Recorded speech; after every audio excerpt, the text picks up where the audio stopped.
This episode is sponsored by Law Tiger San Diego. If you or a loved one is injured in a motorcycle accident, call 1-800-LAW-TIGERS for a free case evaluation.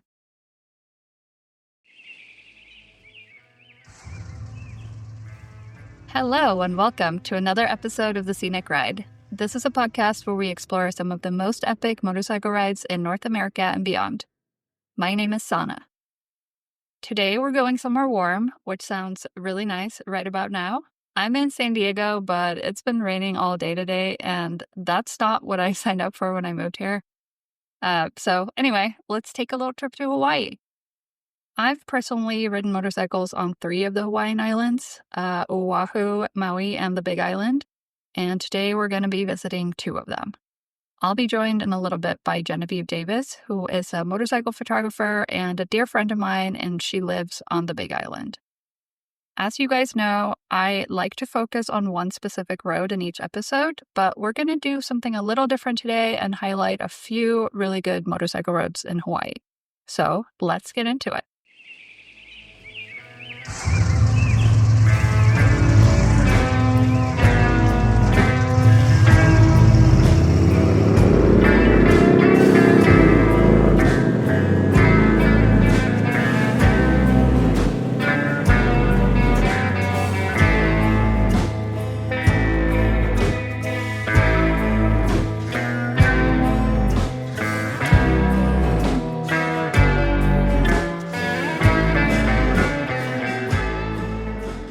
We are going to start in Hawaii Volcanoes National Park, which covers more than 500 square miles of the Big Island. The park has 2 active volcanoes, Kilauea and Mauna Loa, and you can also come here to see craters, lava fields, lava tubes, Hawaiian cultural sites, and a stretch of rugged lava-covered coastline that's really incredible. My favorite part of the park is Chain of Craters Road. This is a 19-mile road that starts near the Kilauea Visitor Center and goes all the way down to the coast, where it ends at this beautiful sea arch rock formation. Chain of Craters is unlike anything else I've ever ridden, and I was completely blown away by just how stunning it was.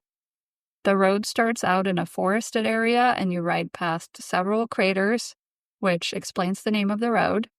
And then right before you drop down toward the coast, the landscape just opens up and the road cuts through these massive lava fields.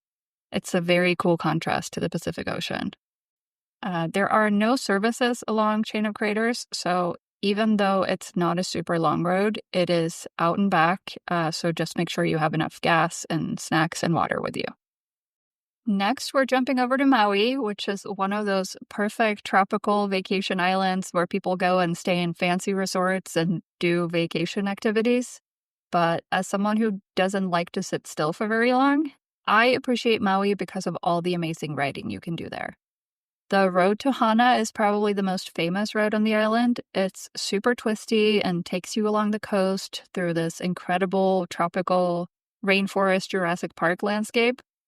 This road is 64.4 miles long one way, and the easiest way to do it is out and back. And the speed limit is very low because of all the curves and one-way bridges, and it's also very narrow. So as with everything Hawaii, I would highly recommend respecting the local communities here and not riding like an asshole. But that also means that it can take a full day to travel to Hana and back, so just plan ahead. And the final road on Maui that I wanted to highlight is the road up to the summit of Haleakalā National Park. You climb from sea level to 10,000 feet in just 37 miles, which is actually one of the shortest distances in the world for climbing to such a high elevation. My main recommendation here is to bring layers, since it's a lot colder at the top than at sea level. I'll get into even more details on all these roads and more with Genevieve in just a second, so don't go anywhere.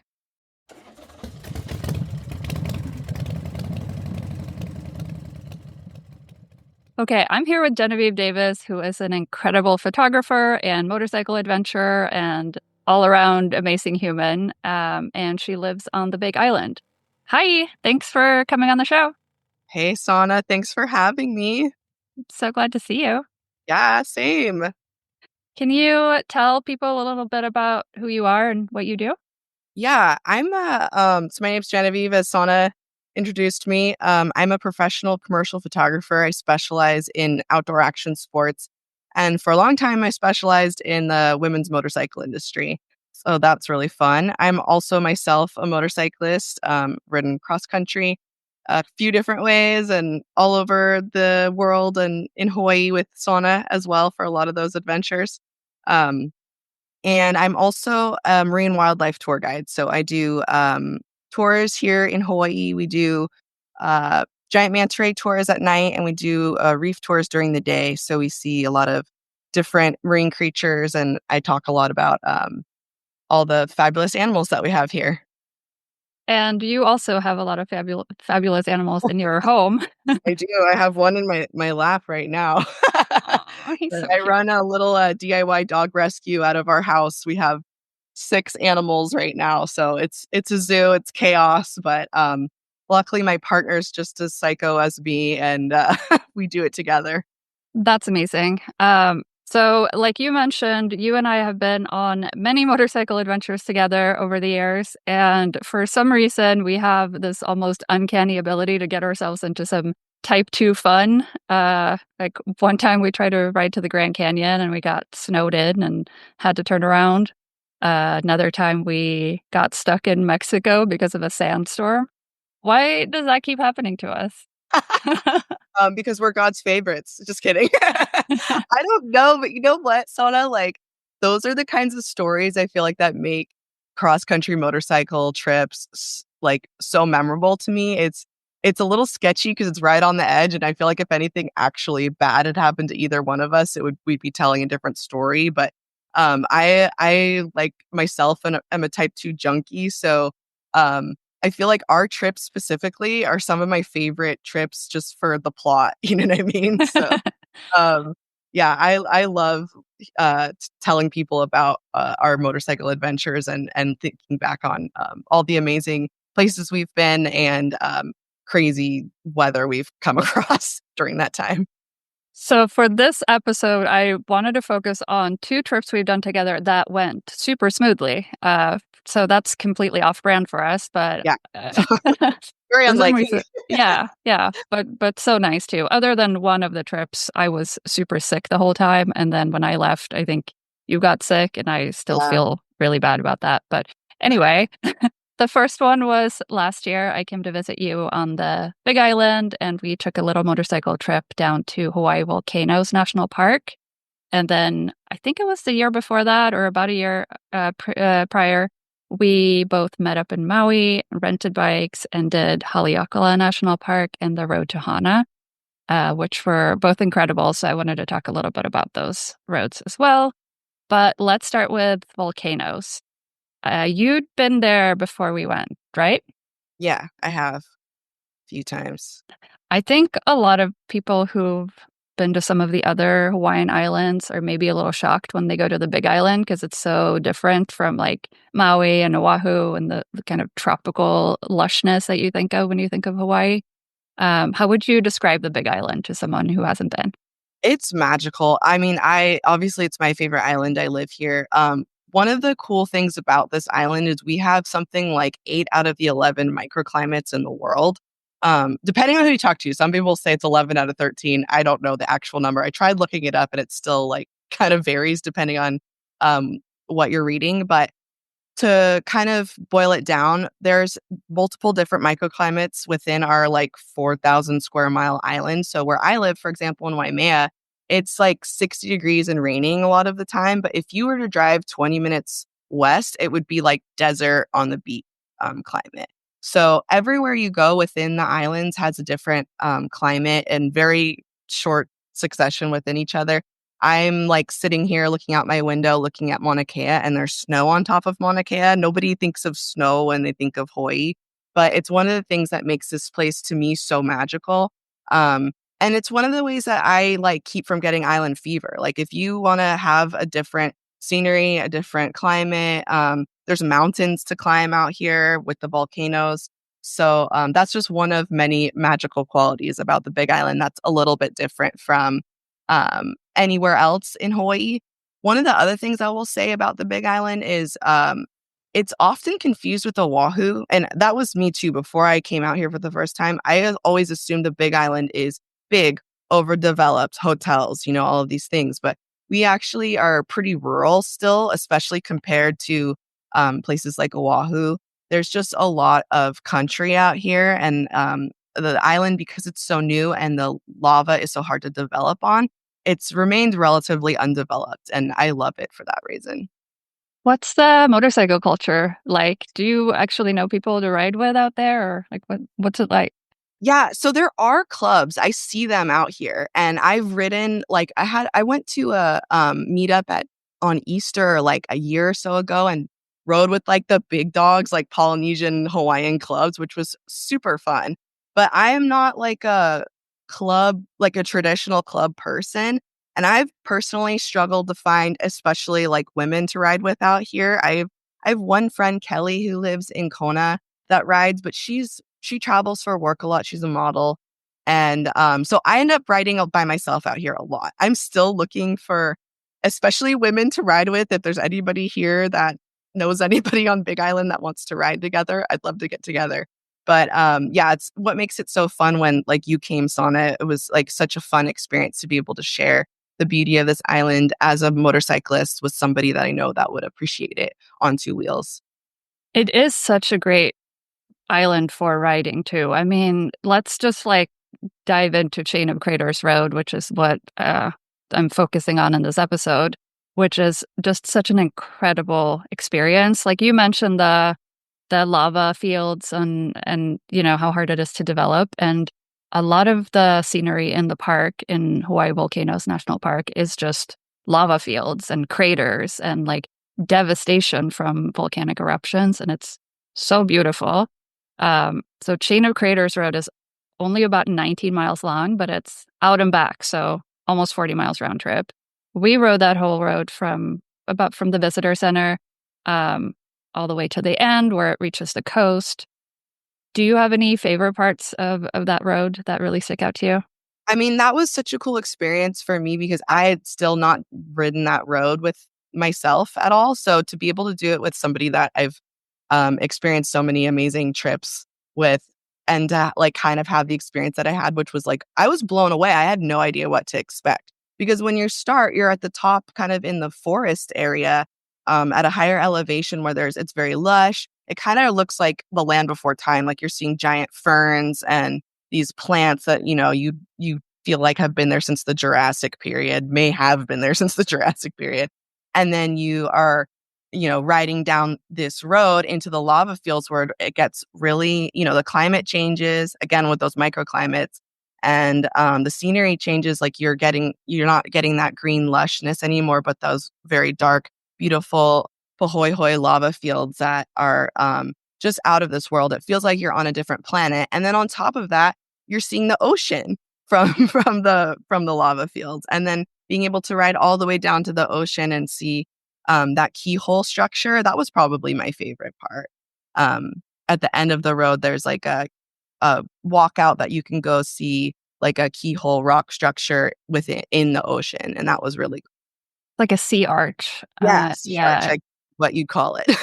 I mean, I think that's just what the map says, but yeah, Yeah. it's really beautiful. Yeah, I agree with all of that. I think one of my favorite sections was like right when you kind of dip down towards sea level, so you're riding above the kind of lava fields that stretch all the way out to the coast, and there's just like a very vast lava field that is just like miles of black volcanic rock, and then beyond it is the Pacific Ocean, and it's so stunning, uh, like devastating to see, like the destruction that all the lava has caused. But it's so incredibly beautiful. It's really cool. I love that you love it because I've like heard people get off the plane coming to the Big Island, and when you get off the plane, you're on the northwest side, which is like where I've lived for most of my life, and I absolutely think it's just so beautiful. It's like mostly black lava rock and like beautiful like gold pampas grass, but like people are like disappointed when they see the lava rock. They're like expecting like lush green Hawaii and white sand beaches, and we do have that here, but we have a lot of like mostly dark lava rock. I think it's really beautiful, and I'm really glad to hear that you think it's really beautiful too. Yeah, I think the only other place I've seen scenery like that is Craters of the Moon National Monument in Idaho. It's also just like the whole national monument is just it's completely black. It's Yeah. it's so metal, Yeah, It's yeah, it's sick. I mean, one of the other amazing things about this island that I'm absolutely obsessed with are the volcanoes. Like, we have active volcanoes here, and when you see lava being like birthed from the earth, it's like, I mean, you're watching like Earth be born. Like, it's like a spiritual experience. So you can see why, like, after seeing lava like that, there are goddesses that reside within the lava, and this it's so sacred out here. Like, there's something very spiritual to me about the black lava rock, and I'm not alone in that. It's not an original idea. So I love that you appreciate that as well. Yeah, I love that. Also, I think Kilauea is like actively has an ongoing volcanic eruption since December. I think it's paused right now, but I was looking on the US Geological Survey website and it says that, you can track all volcanic activity on there, which I'm sure you know. Yeah. Um, it says there's another episode likely within the next few days. So there's like an ongoing eruption. How does that affect your life on the island at all? Yeah, so I mean, all of us here for the most part love when the volcano erupts. Like, we all get excited about it. We all try to go see it at least once. Um, The only kind of downside is there's something called VOG, which is basically like fog, but it's volcanic ash within the atmosphere and gases being released, and that can make a lot of us sick. Like, I have a sore throat right now from the VOG, and when it's ongoing like this, on off, like um eruption that's happening, it can be a little bit inconvenient in that way. It's a little hazy, especially in Kona. But honestly, it's worth it. Like, the volcano is just so cool, and it brings a lot of tourism out here, which, as on a boat we love, on the boat we love. And it's just such a cool thing to experience. I mean, I've seen Mauna Loa erupt, and that was amazing. I've seen Kilauea. I tried actually to go see this current on and off eruption that's happening. It's about 2.5 hours from my house. But we actually got there like 30 minutes before the volcano shut off. So I'm going to try on the next one when I can. Yeah, that's one thing that I haven't been able to time with any of my visits. So I'll have to go back for that because I've seen so many amazing photos and like social media posts when it actually does happen. It's so incredible. It's something you just don't see very often in other places. Yeah, it's a pretty unreal, out of this world experience. So we did do some other stuff in the park when we were there. We did some hikes, like shorter hikes. Again, I was very sick, so we weren't going very far. But we hiked through a lava tube and hiked to a crater. It's those are also things that I think if you do go to Hawaii volcanoes, like seek out those things that are basically natural memories of what the volcanic eruptions have done to the landscape. So lava tubes are really cool. Absolutely. I always recommend people go to the lava tube hike in volcanoes. It's called Thurston Lava Tube. There's a Hawaiian word for it too, but it's escaping my name right now. My mind right now. Well, anything else that we should cover in volcanoes before we jump over to Maui? Let's go to Maui. All right. So I did want to talk about the road to Hana because it's one of those motorcycle bucket list roads. It's pretty much the opposite of Chain of Craters because it is exactly what you think of when you think of Hawaii. It's lush and green and rainforest and Jurassic Park and, you know, uh, hot and tropical and rainy. Not when we were there. We got really lucky, but generally, I think you can kind of expect to hit a little bit of rain out there. Um, the road is 64.4 miles long one way with 620 curves, and it's very narrow and twisty. We were both on Harleys on this road, but could you imagine doing it in a car? That seems No, so sketchy. absolutely not. Yeah, the road is so narrow that it's like barely room for two cars to meet in a lot of places and just a lot of blind corners. Do you have any favorite views or moments or stops along that road? I mean, the one cool thing about that road specifically is you can see so many waterfalls from the road. I think that was my favorite part is just being able to drive by multiple different waterfalls. There are some, I think, with turnouts that you can pull into. Um, but it's such a unique experience to not have to hike to see something like that. One thing I do remember from that road is there's a ton of debris on the ground. So if you are riding, I feel like if I was going to do it over again, I might try to find an adventure bike or a dual sport, like a light one. But we were fine on the Harleys too. Ended up being completely fine. It was just a little sketchy with plants, dirt, debris, and then the slickness from the constant water in that area. I think the way we timed it was a little bit wild, actually, because there had been a massive storm just a few days before we flew out to the I island. forgot And about so, that. yeah, so when we got there, the road was actually not even open. It was closed to tourists, but open to locals. So we couldn't actually, we had to find some other things to do the first day on the island, which we did. We rode another completely bonkers, beautiful, narrow, twisty highway on the, I guess, northeastern side of the island. Yeah. Uh, That but was actually my favorite out of the whole trip because we weren't planning on doing it. And then we ended up doing I remember the nickname for it is Death Highway, but I should remember the actual highway. yeah, I Uh, don't remember the actual name of it either. maybe But we'll yeah. look it up. But that was to me such a cool experience because one, we weren't planning on doing it and we weren't expecting on doing it. And then two, it ended up being like absolutely mind-bogglingly beautiful, super narrow, sketchy road, but it looked like you were riding through New Zealand or something like that. Like completely different climate, completely not expected, and such a fun road to ride. And I think that's one of those roads that like tourists don't go on that road for No, obvious reasons. Like you cannot, like two cars cannot pass each other on many parts of that road. Like if a car came up on another car, one of them would have to back up to find, just somewhere to pull out so the other car could get by.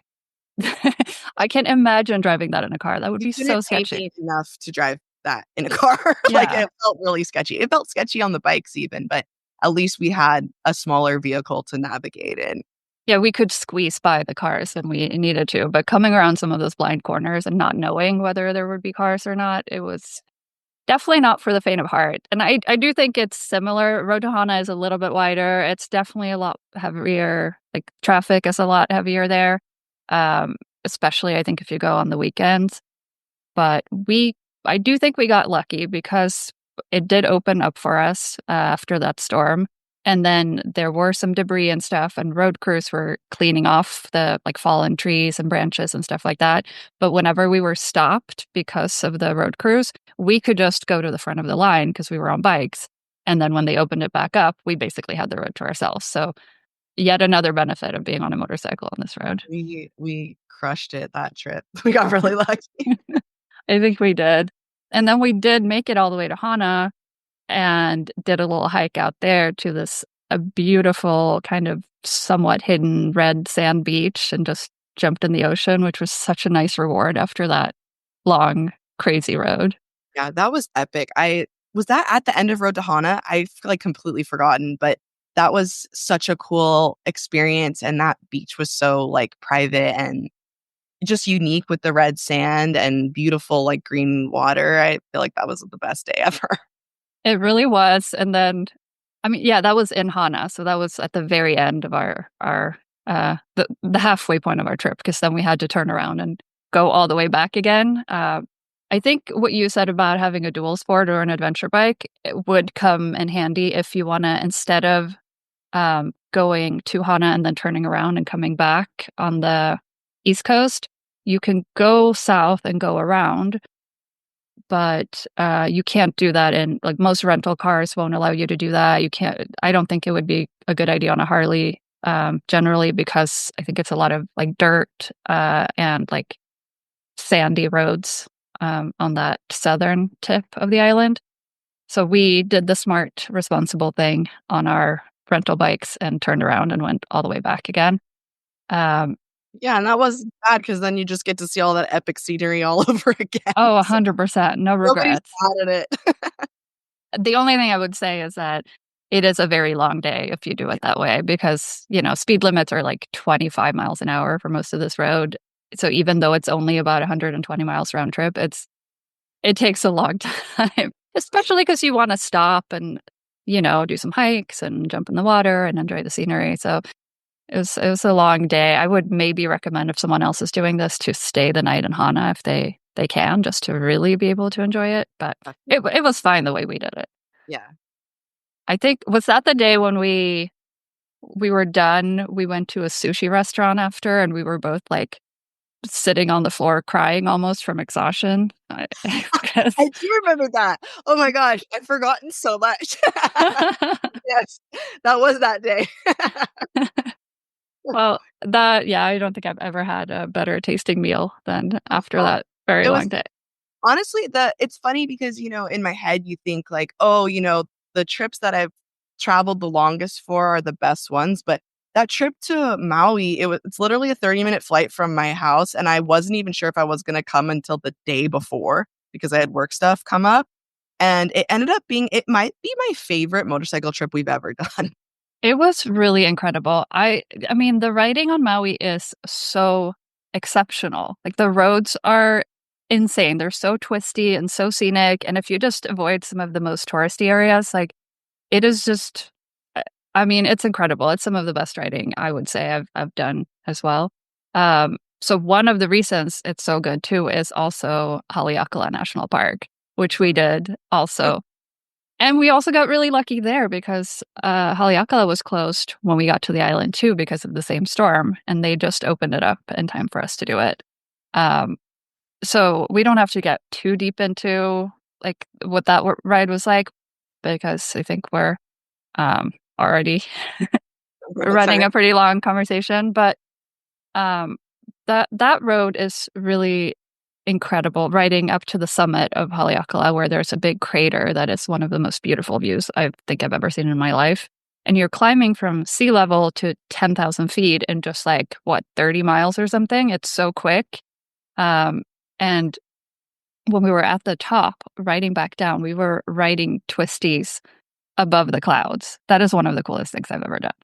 Yeah, it's such a sick ride because it's kind of it's like low commitment in some ways. Like it's a really nicely paved road and it's beautiful, but there's so much that you get doing that ride. It's the twisties are so fun. Yeah, riding above the clouds. Then you get to the volcano and you can just see the craters right there. Like you don't have to really hike anywhere. It's a really, really cool ride. Definitely want to layer up for that one. It's pretty cold at the top. You're, I don't know what, 13,000 feet or something like that I above think sea level. 10 or 11, but yeah, it Okay. is high. Yeah. So the weather changes, but it's so worth it. It's such a cool ride and it's pretty easy in some ways. Yeah, you just can't be too scared of heights, I think, because you are very much just like on the edge, overlooking all of Maui, like the entire way up. But good point on layering up, because I think when we were there, it was around 80 degrees at sea level and like 50 degrees at the top with very strong winds. We were wearing our helmets just walking around just to Snow like, yeah, just to stay warm, stay out of the wind. in our gloves. Yeah. It's a little bit unfortunate because I think one of the main draws to Haleakala, one of the big things that people like to do there is watch the sunrise. But that is just riding up there before the sunrise would have been so cold on a bike. I don't know if I would want to do that because it's not like we're wearing our winter gear or like heated jackets and stuff riding on Maui. So, we just had to layer up with what we brought. But Yeah. the sunrise on Haleakala, I haven't done it myself, but I hear it's absolutely spectacular as well. Um, so obviously, when you travel somewhere, it's important to be respectful of local communities. This is true in general, but especially in places like Hawaii with such a strong indigenous culture and history with colonialism and all that. So I know you have some strong opinions on this, especially as someone who lives in Hawaii, but do you have any advice for, how to visit the islands in a respectful way? So I just want to like asterisk disclaimer, like I'm a transplant. I've been here for 3 years. So my opinion doesn't reflect everybody's opinion here, obviously. Um, I have, I think, a controversial opinion in multiple ways, which is, uh, I understand that there are people here that believe that people shouldn't point blank visit Hawaii, right? And I completely understand that you wouldn't want your ancestral homeland to be treated as Disneyland, of course, right? So, um, with that in mind, I do think that there are ways to respectfully visit the islands. Unfortunately, we live in a capitalistic society. I wish it was different. But right now, the majority of the workforce here does rely on tourism. And I do think that there are ways to do tourism in a way that um, is, less extractive than, say, of course, like, we're not logging or commercial fishing. We're not extracting resources from the island. There is no way to come here without having some kind of impact. But I do think there are ways to kind of come here as a conscious visitor and a guest in a space where you're not acting entitled because you paid money to be here, right? Um, I have my company, for example, is owned by a man who, is from Hawaii. I have captains that are Polynesian. We all benefit from respectful tourism, right? Yeah. And I also think too, like one of the things I wanted to make a point of is like the people that are asking whether or not you should come to Hawaii are probably the people that should come to Hawaii, because they're going to be a little bit more respectful. Everyone's going to have a better time. There's a couple different ways that I think you can come here and be respectful. One is like thinking about the wildlife and the environment here. One of the biggest things I see is people bringing sunscreen from the mainland. You want to try to use reef safe sunscreen if you're going to be going in the ocean at all. It's not sexy. It's like a little bit more of a paste. But all of us that live out here and care about the animals, we use it. So you're going to look more local. So the only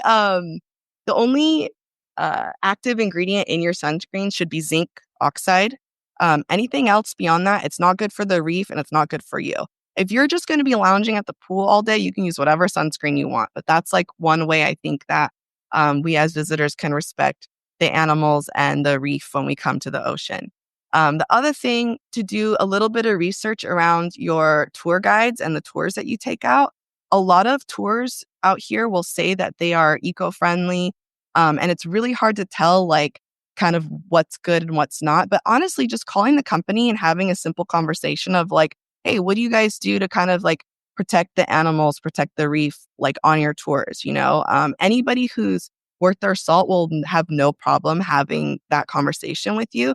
If you're a little bit more hesitant to go talk to somebody on the phone, one way you can look, if they're like a cattle boat and they're taking out 40 people on their boat a day, if they're doing 5 to 6 tours a day, like that's a little bit of a red flag to me. Like our group, we go out maybe 3 times, including our mantas and whale watches. And then we also have on our website that we're part of the Manta Ray Advocates, which is kind of like a citizen science group to take care of the manta rays. We're part of different whale watching and whale groups. So there's just like certain things you can look for online when you're looking at booking tours that are just like using common sense, which ones might be more concerned with protecting the reef and the animals and less concerned with just making money. And it's also a safety issue too, because some boats will put you out in the conditions no matter what. If there's a boat that's doing that, they're kind of be the same boat that kind of don't care about the animals also. So you're going to be in better hands if you're going with somebody that cares about all of those things. The other thing I would say is just in general, don't touch wildlife. It's just a good rule of thumb. Sometimes your hands can actually affect their biofilm. It's also can be dangerous. We do on our tours have some wildlife you can interact with, but obviously you want to go with a guide that knows what they're doing and knows what they're talking about for the safety of you and for the safety of the animals. One other thing I would say is, for the people here, most people have 2 to 3 jobs to live here. A lot of people are Polynesian or, Kama'aina. They were born here. They want to stay here. They have to work 3 jobs to be here. So being patient and kind to your staff at the hotel, at the restaurants, on your tours, really, really great way to be respectful. And also tipping people 20%. I think, it's expensive to come out here. I understand that, but it's important to factor in gratuity when you do come to a place like this because people are reliant on their tips to feed their families. And the other thing I will say, the very last thing I will say is, oh, yeah. So TikTok and Instagram have a lot of trails on their platforms that are really, really popular, of trails that are closed. Do not go on the closed trails. Do not trespass anywhere you're not supposed to. It's for your safety and for the safety of the people that have to rescue people if somebody gets hurt. And also, there are a lot of ancestral burial grounds here that you wouldn't know are there unless you know. And you don't want to be trespassing on somebody's ancestors on accident. I have a strong kind of rebellion side to me. I want to trespass. I want to go places that I'm not normally allowed. But there are reasons that trails are closed here. So do not go on closed trails, even if Instagram tells you it's okay. So that would be my last thing to add. That's great. And I think a lot of that applies to just anywhere you go. Yeah. Just be a respectful traveler. But the things that are specific to the island, that's really helpful. For me, too, especially since I'm coming out in a few months to go to your wedding. So excited. Yes. Before we wrap up, is there anything else you want to add or something else we should talk about that we didn't touch on? No, I don't think so. I feel like I'm gonna probably forget stuff that I should have added to that list, but that list was probably long-winded enough as it is. So yeah, thank you so much for having me, and I'm so excited to have you back out here. Oh my gosh, I'm so excited too. Even if we won't go riding, we'll get into something fun. I feel like we should ride all the Hawaiian Islands, by the way. You should just come out every winter and we'll just go to all the different ones. Yes, I have ridden Oahu once a long time ago, maybe 8 or 9 years ago, and I would love to do that one with you as well. Hawaii or Oahu or whatever. Yeah. Yes. If people want to follow your work and your adventures, where can they find you? Yeah, I am Genevieve_Davis on Instagram. I'm thinking about getting a TikTok soon, but I don't have that yet. And my website is just GenevieveDavisPhoto.com. That has a lot of my commercial work on it. Also, you can follow Liquid Hawaii to follow the boat I work for and on and see all the cool animals that we get to see out there. And definitely, if you're ever on the Big Island, come out on a tour with us because it's just epic, unreal experience. Yeah, I've only seen that in your photos and videos, but it looks magical. It's the best. It's the best thing ever.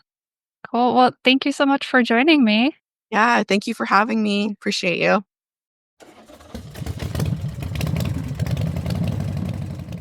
That's it for today's episode. Thank you to Genevieve for joining me, and thank you so much for listening. Just really quickly before I go, I think I've been saying this for a few episodes now, but I'm going to do merch, and this time it's actually happening. Keep an eye out on Instagram at The Scenic Ride for something fun that's dropping soon. I'm also going to be donating a portion of the proceeds to the National Parks Conservation Association to help protect public lands. The national parks have given me personally so much, and I want to do what I can to give back. So yeah, that's coming soon.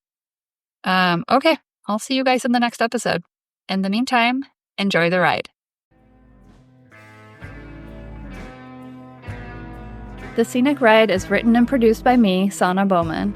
Our theme music is by Ryan Sin. If you like the show, please rate and review it and tell your friends to listen. For all the latest updates, follow at The Scenic Ride on Instagram and Facebook or visit thescenicride.com.